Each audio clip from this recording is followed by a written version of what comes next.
Who are you?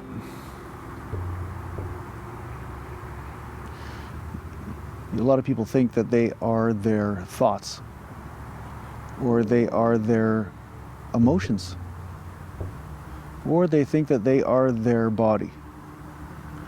Now, it is a very advanced state to realize that you're not the body. But we all know that we are not our thoughts.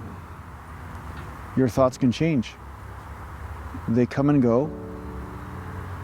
And yet you can say, well, maybe I change with my thoughts. Maybe that's who I am. I'm always changing, always in flux. But thoughts can absolutely, totally stop. And yet you still exist. It happens in deep sleep, beyond the dreaming state all the time. So you know just by default that you are not your thoughts. That thoughts can actually end. You can have a moment of not thinking anything, just being, and still exist. So if you take this further, it is also true with your emotions. So many people identify with their emotions. They say, I am angry, I am sad, I am depressed, I hate my life, this and that. They say a lot of things to justify what they're feeling, to justify their identification with their feeling. But you are also not your feelings, because feelings come and go. Feelings change all the time. So you are observing them at all times. You are always in a state of observation of these things. You are experiencing them, but does that mean you have to take them seriously? Is anger really anger? Is depression really depression? If you actually sit long enough and observe it, you'll see that it actually changes. Now, where a lot of people get stuck is that they have a certain feeling, and they are convinced that that feeling will be the same for the rest of their lives. That's a fatal mistake, but that's a mistake a lot of people make. They assume, I am having a feeling of depression or hatred, or I'm having a feeling of anger, and it's around this situation. And they think that this situation and the anger or the depression is linked. One might be a reflection of the other, but they are two totally different experiences that are existing at the same time, and you can actually separate them.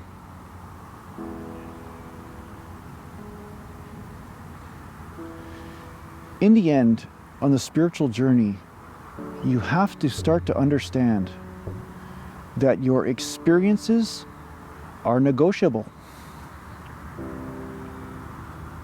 They are not as concrete as you think.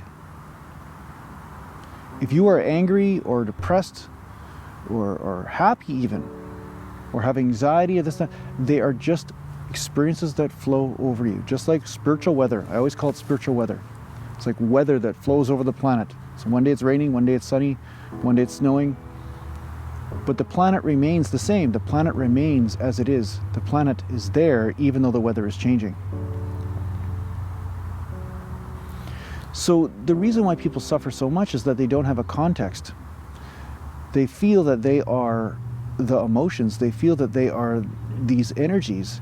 And when the energies change to something negative, they become full of despair. They feel that there's nothing that they can do about it, that oh my God, I've got to get out of this. I've got to avoid this feeling because this feeling is my own destruction. But feelings can't hurt you. Emotions won't hurt you. If you sit in them, feel them, you'll see that they change. It's your ability to accept them that causes a divine dance. When you reject them, you lock them in a state of stasis. You lock your anger or your emotions, or whether it's depression or anything, sadness, grief. You lock it in a place of stasis, and then forevermore, you are looking at the world to reinforce that feeling. If you wish to fully expand into who you are and to become free of this game of micromanaging and fixing your emotions, you have to start accepting them.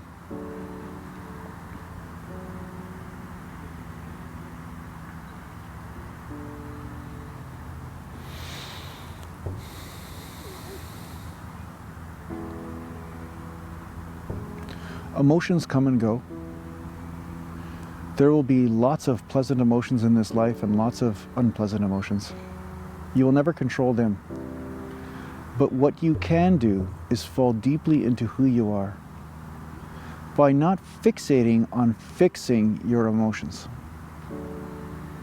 Stop fixing yourself. Learn to be with yourself. Be intimate with who you are.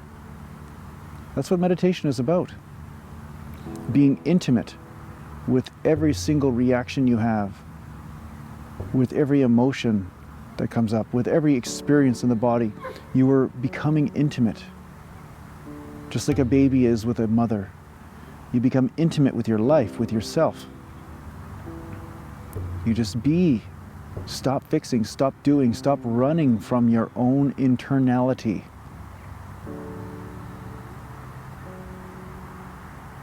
When you stop running from your own internality, it becomes something much different than you thought. So instead of leaving comments under my videos such as, please, I feel crappy, please fix this, or how do I get out of it? Don't look at how to get out of the suffering, look at how to accept it.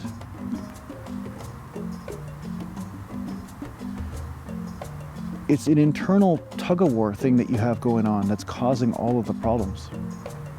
When you stop fighting, stop resisting your life inside, then magic comes. Then experiences that are beyond what you can imagine start to emerge.